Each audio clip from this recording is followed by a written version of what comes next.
Good morning, ladies and gentlemen. Another beautiful, bright and breezy morning in sunny Retford. And it is sunny and it's warm, very warm, okay? Someone asked for a video on my Facebook page, won't name any names, of my R32 GTR, pandem kitted, work in progress. Here it is. It's an ongoing project. Again, due to the cost of parts and things, it's going to take a little while. So I'm currently working on that again when I get minutes, but I was actually furiously working on it. And then I got the move back to go for the Capri. So this is taking a little bit of a rebate at the moment.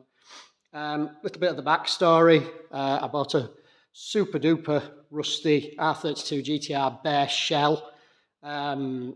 And it was really rusty. And then I managed to drop on this shell, which actually started life as an R32 GTS, so a non-turbo automatic 2-litre car.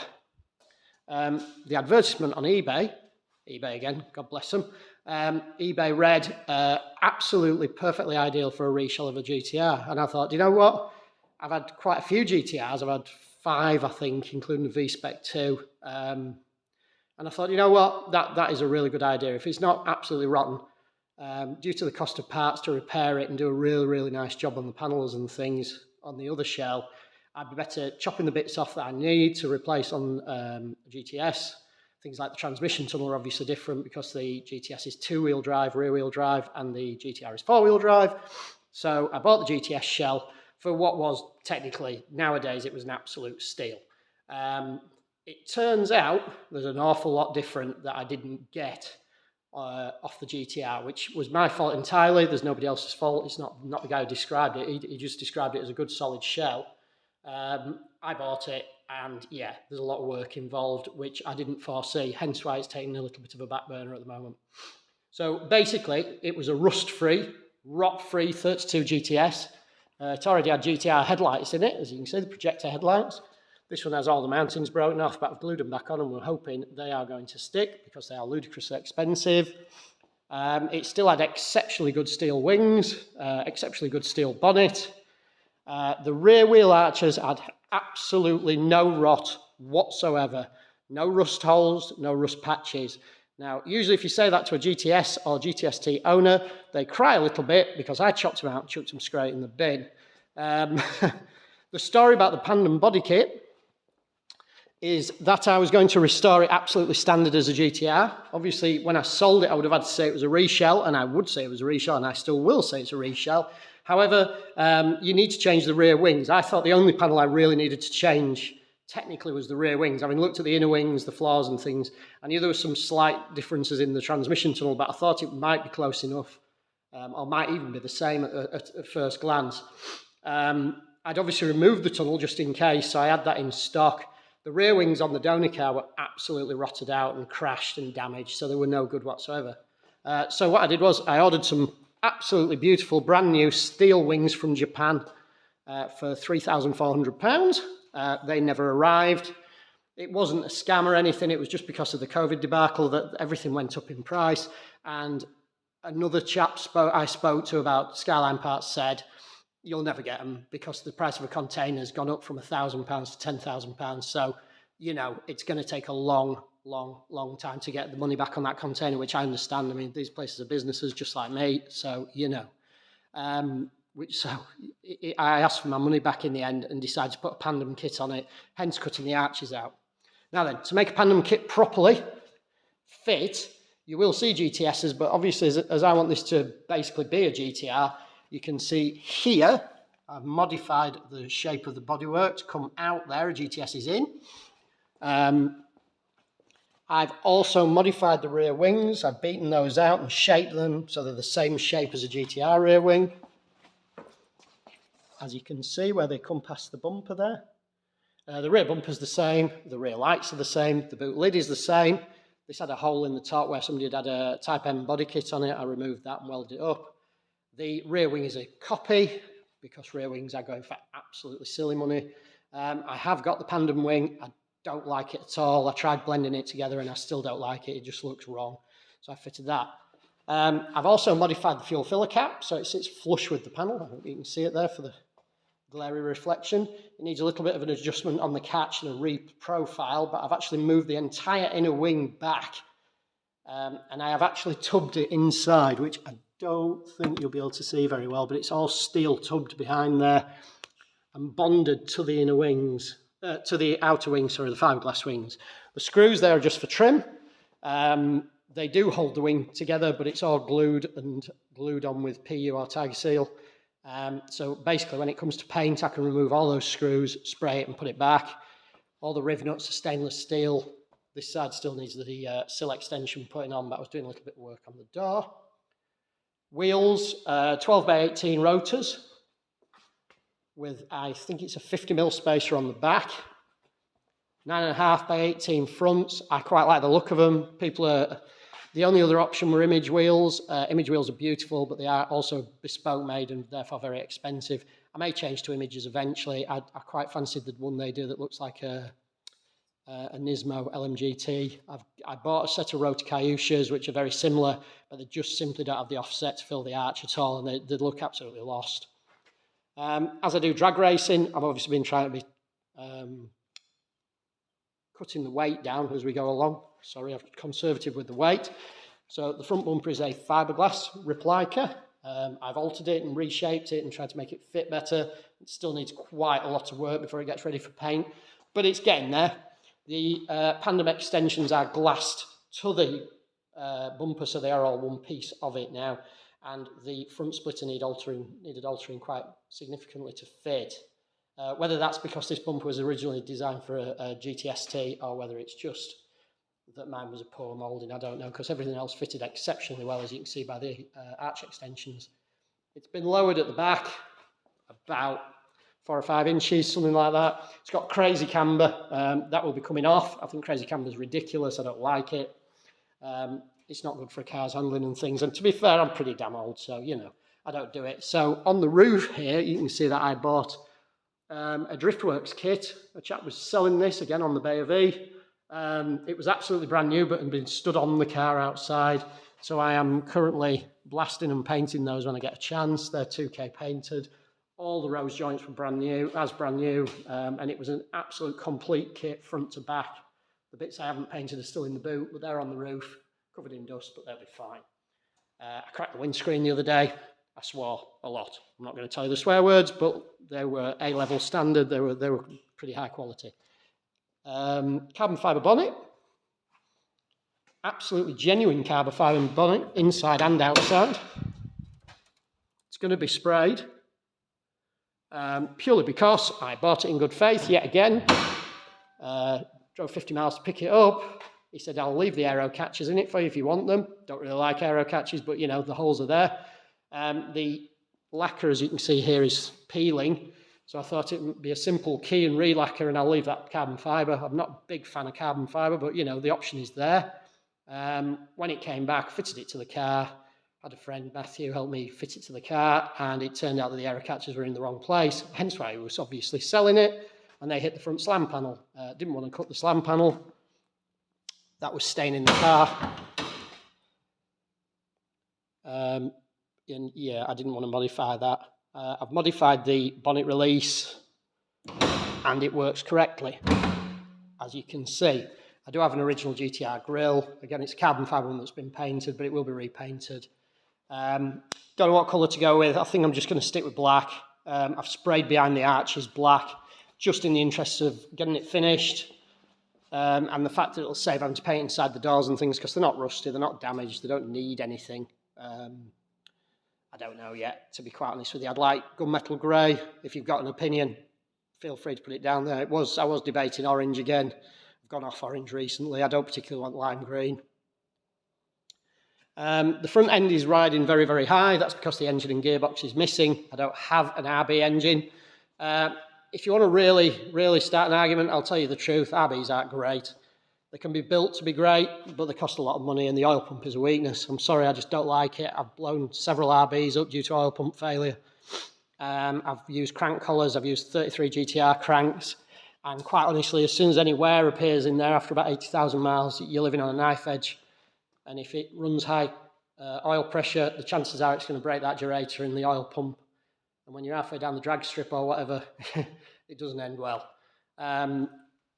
Hence why, despite the fact that I could have got an RB26 and running gear at the time, the exchange rate was good, and I was going to order one from a place that breaks them in Canada. However, the exchange rate in the UK has gone absolutely appalling at the moment, and I just don't have sort of £20,000 to spend on an engine and gearbox, especially with it being in unknown condition. I love the sound of an RB, everything I love about an RB apart from the oil pump drive. I'll show you inside very quickly, there's not a lot to see in here, quite honestly. You can see the modifications to the tunnel, where I've cut the original tunnel and replaced it with the GTR sections that needed to go in there. It's an absolute disaster area inside. The door cards are in and everything. It's going to be stripped out. I will grind all those welds back, I hasten to add. It's going to be stripped out, satin black inside, pair of bucket seats, and pretty much that's it. I've got a GTR wheel for it. It's a little bit rough, but I can have it retrimmed if I feel that way. I've got some GTR clocks. I've got the GTR triple gauge cluster in the middle and the console and everything. But everything is in pretty good nick, actually, so most of it's going to stay. The door cards will stay on, but the floor and the carpets and the sound deadening are all going to go. As you can see, the floors are all immaculate. The only sort of what looks like damage is where I've welded around it. All seam welded in. Underneath is now painted, as you can see through the transmission tunnel hole. It's anti-stone chip blacked under there, which is what I like. Bonnet release works. Now then, the other reason for it stopping is the chassis rails. I faux pas when I bought the GTR shell, and I chopped the bits out of it I needed. So the chap I bought it off, to be fair to him, said, do you want the front end of the chassis? And I said, no. The chassis rails are the same. They just have a cutout for the drive shafts in there, and they have different mounting points which I can sleeve and put in there. They obviously have crush tubes and the like. Now then, if you look there, you can see all the boost hose locations are the same as on a GTR. All the mounts are there. That's the only bit of rust in there, I hasten to add, where somebody's broken a captive nut out. All the mounts are there for things like the power steering bracket and all that sort of stuff. The fuse box is the same. The washer tank is the same. I've got the 32 GTR intercooler in there ready. But as it turns out, the front end is wrong. And to be honest, if you're going to create a reshell of a GTR, you're going to have to change those chassis rails. Now then, I bought some chassis rails. Having tried to modify these ones and realised that they were a way off, and obviously it's very structural on a GTR or any other car for that matter. So I bought some chassis rails off a chap who was breaking a GTR, who assured me they were in excellent condition with some minor damage. Now, these are the chassis rails. I asked him to leave some steel around the edges so that I could seam weld them into the original inner wings on both sides, and nobody would know I'd been there, save having to drill all these spot welds out. He didn't do that. He did in places, but not other places. And he also failed to mention that it had obviously been involved in a really heavy front-end crash. And as you can see here, I've started straightening that out, but the chassis rails are both bent like a banana. This makes the whole job significantly worse, and just goes to show what just about everybody's like on the internet these days. They will lie. I'm really annoyed. I sent him extra money to cover any eBay charges and PayPal charges and things like that, because I was so pleased that he managed to cut them off and sell me them, because they were very difficult to get hold of. I didn't know of a set locally, and I didn't buy them when I had the chance, which was stupidity, but there you go, you didn't think you needed them. He kind of butchered them off a bit here as well, which is where I need to sort of tie them into the other side of the car. And as you can see here, they're in really bad nick. I'm going to straighten one out and get it perfect, straighten the other one and get it as perfect as I can. Tie one into the bulkhead here, chassis rail, which is a datum point then, and then into the front cross member here, because the cross member is the same on both cars, so I'll leave mine in and brace it in. Tie one in, put the front subframe on, which I have way over yonder. There. I'm going to lathe up some little spacers to make sure that key's in properly, square everything up, glue it in properly with the welder, and then come back and do the other chassis rail and use that as a datum point. Unfortunately, it's going to take a week or two to do it all correct. I mean, I can make things at home on my lathe, obviously, but I can't afford to time a ramp up for all that time because I have work coming and going all the time. And, you know, as you can see by the alphas still up there on the ramp, I've had to take the prop shaft off, so, you know, I can't afford to time a ramp up with my own car. And if I cut the front end off, it's not as I can take it off and roll it around the workshop because it's going to be immobile. Anywho, that's my GTR. I'll show you in the boot for whatever it's worth. It's full of Skyline bits. Oh yes, sorry, the engine. Yeah, I'm going to cause a real argument now because people are going to be upset, but I'm putting this 350Z engine in. It's a Z33 350Z HR engine, so I believe 313 horsepower when it left the factory. Some of the horses have probably escaped by now, but I'm going to replace them with a 3582. Apparently they'll take about 500 wheel horsepower without any problems at all on a standard bottom end. I aren't really bothered about that much. If it makes 450, I'll be very happy. If you go too high on the horsepower, all you end up with is a car that's undrivable, especially just through the rear wheels. It's going to get the 350Z 6-speed gearbox. I'm going to have to shorten the shifter linkage. So when I do that, I'll put that on YouTube if anybody is interested. Please comment if you are.